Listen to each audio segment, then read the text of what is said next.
कभी सोचा है जब हम कुछ भी सर्च करते हैं तो वो जवाब 1 सेकंड के अंदर कहाँ से आ जाता है। सच तो ये है कि हमारी डिजिटल जिंदगी गूगल के बिना मतलब अधूरी सी लगती है। पर ये सिर्फ एक सर्च इंजन नहीं है, ये तो दुनिया भर की जानकारी को ऑर्गेनाइज करने वाला एक बहुत बड़ा, एक विशाल आर्किटेक्चर है। तो चलिए आज इसी आर्किटेक्चर की नींव को थोड़ा करीब से देखते हैं। और पता है, इसे इंटरनेट की लाइब्रेरी भी कहा जाता है। और ये कहना बिल्कुल सही है। पर ये कोई ऐसी वैसी साधारण लाइब्रेरी नहीं है। जरा सोचिए, एक ऐसी लाइब्रेरी जो हर सेकंड लगातार बड़ी हो रही है, खुद को ऑर्गेनाइज कर रही है और बस एक क्लिक पर हमें ठीक वही किताब, वही जानकारी दे रही है जो हमें चाहिए। गूगल ने सच में इंफॉर्मेशन तक हमारी पहुंच को हमेशा हमेशा के लिए बदल कर रख दिया है। लेकिन सवाल ये है कि इंटरनेट की इतनी बड़ी लाइब्रेरी आखिर बनी कैसे। इसकी शुरुआत आप सोचेंगे किसी बड़े कॉर्पोरेट टावर से हुई होगी। नहीं, इसकी कहानी शुरू होती है एक यूनिवर्सिटी प्रोजेक्ट से और एक दोस्त के गैरेज से। तो बात है 1996 की, स्टैनफोर्ड यूनिवर्सिटी। वहाँ 2 स्टूडेंट्स थे, लैरी पेज और सर्गे ब्रिन। दोनों एक रिसर्च प्रोजेक्ट पर काम कर रहे थे और उन्होंने इसे एक बड़ा अजीब सा नाम दिया था, बैकरब। क्यों? क्योंकि उनका सिस्टम वेब के बैकलिंक्स को एनालाइज करता था। खैर, इसके सिर्फ 2 साल बाद 1998 में उन्होंने इसे ऑफिशियल कंपनी बना दिया और उनका पहला ऑफिस, हाँ वही, एक दोस्त का गैराज। तो ये बैकरब से गूगल बना कैसे? असल में नाम का ये जो बदलाव था ना, ये एक बहुत बड़े विजन की तरफ इशारा कर रहा था। ये जो नाम है गूगल, ये असल में मैथ्स के एक शब्द गूगोल की कह सकते हैं एक गलत स्पेलिंग है। और गूगोल क्या है? ये एक बहुत ही बड़ी संख्या है, मतलब एक के बाद 100 जीरो। सोचकर ही दिमाग घूम जाता है ना। और ये नाम बिल्कुल परफेक्ट था, क्योंकि लैरी और सर्गे का मकसद भी तो इतना ही बड़ा था, इंटरनेट पर मौजूद बेहिसाब जानकारी को हर किसी के लिए ऑर्गेनाइज करना। और देखिए, कहानी एक सर्च इंजन से शुरू हुई थी और आज गूगल हमारी डिजिटल जिंदगी के मतलब लगभग हर हिस्से में समा चुका है। चलिए जरा इसकी कुछ बड़ी सर्विसेज पर एक नजर डालते हैं। ये सिर्फ एक लिस्ट नहीं है, ये तो गूगल का पूरा यूनिवर्स है। एक ऐसा यूनिवर्स जो हमारी जिंदगी में बहुत गहराई तक उतर चुका है।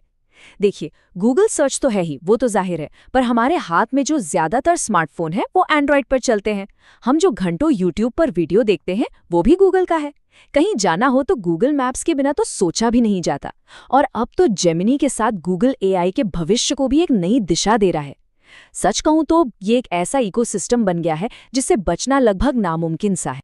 अब आता है सबसे बड़ा सवाल, अगर गूगल की इतनी सारी सर्विसेज हमारे लिए फ्री हैं, तो फिर ये कंपनी आखिर पैसे कमाती कैसे है? ये सवाल डिजिटल दुनिया की सबसे बड़ी पहेलियों में से एक है ना? सोचिए, हम सर्च करते हैं, ईमेल भेजते हैं, मैप्स यूज करते हैं, सब कुछ फ्री।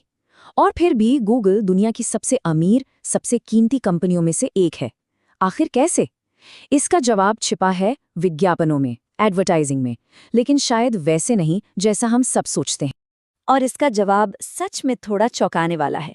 गूगल असल में कोई हार्डवेयर या सॉफ्टवेयर कंपनी नहीं है। इसके दिल में, इसके कोर में ये एक एडवर्टाइजिंग कंपनी है।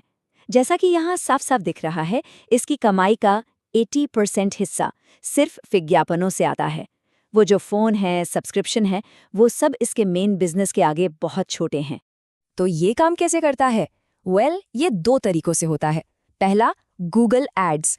जब हम कुछ सर्च करते हैं तो आपने देखा होगा कि कुछ रिजल्ट सबसे ऊपर आते हैं, वो पेड होते हैं, कंपनियां उस जगह को खरीदती हैं।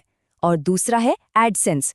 जब हम किसी और वेबसाइट पर होते हैं या यूट्यूब वीडियो देख रहे होते हैं, तो वहाँ जो एड्स दिखते हैं वो एडसेंस लगाता है और उस कमाई में गूगल अपना हिस्सा लेता है। मतलब वो दोनों तरफ से कमा रहे हैं। अब गूगल की ये जो ग्लोबल पावर है, इसका असर भारत में बहुत खास तौर पर महसूस किया जाता है। भारत गूगल के लिए सिर्फ एक और मार्केट नहीं है। गूगल और इंडिया के बीच एक बहुत ही गहरा, एक मल्टी लेयर्ड रिश्ता है, जो टॉप लीडरशिप से लेकर जमीनी इन्वेस्टमेंट तक फैला हुआ है। और ये कनेक्शन सबसे ऊपर लीडरशिप में साफ दिखाई देता है। भारतीय मूल के सुंदर पिचाई, वो सिर्फ गूगल के ही नहीं, बल्कि उसकी पेरेंट कंपनी अल्फाबेट, उसके भी सीईओ है। पर बात सिर्फ लीडरशिप की नहीं है।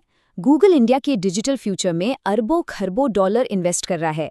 Google for India digitization fund जैसे जो इनिशिएटिव्स हैं, उनका मकसद ही यही है कि इंटरनेट ज़्यादा से ज़्यादा भारतीयों तक पहुंचे। और ये बात साफ करती है कि इंडिया गूगल की ग्लोबल स्ट्रैटेजी के बिल्कुल सेंटर में है। और चलिए एक मज़ेदार बात बताता हूँ जो गूगल के शुरुआती कल्चर के बारे में बहुत कुछ कहती है। जो पहला गूगल डूडल था ना, वो कोई बहुत कलाकारी वाली चीज़ नहीं थी। वो असल में 1998 में बनाया गया एक सिंपल सा आउट ऑफ ऑफिस मैसेज था, ताकि यूजर्स को पता चल जाए कि कंपनी के founders burning man festival attend करने गए हुए हैं। और ये सब कुछ हमें एक बहुत बड़े और अनसुलझे सवाल पर लाकर छोड़ देता है। एक प्रोजेक्ट जो एक गैरेज में शुरू हुआ था, वो आज दुनिया की सारी जानकारी का गेटकीपर बन गया है। जब इतनी ज्यादा पावर सिर्फ एक कंपनी के हाथों में हो, तो यह हमें टेक्नोलॉजी, प्राइवेसी और हमारे अपने भविष्य को लेकर गंभीर सवाल पूछने पर मजबूर करता है। और इसका जवाब अभी लिखा जाना बाकी है।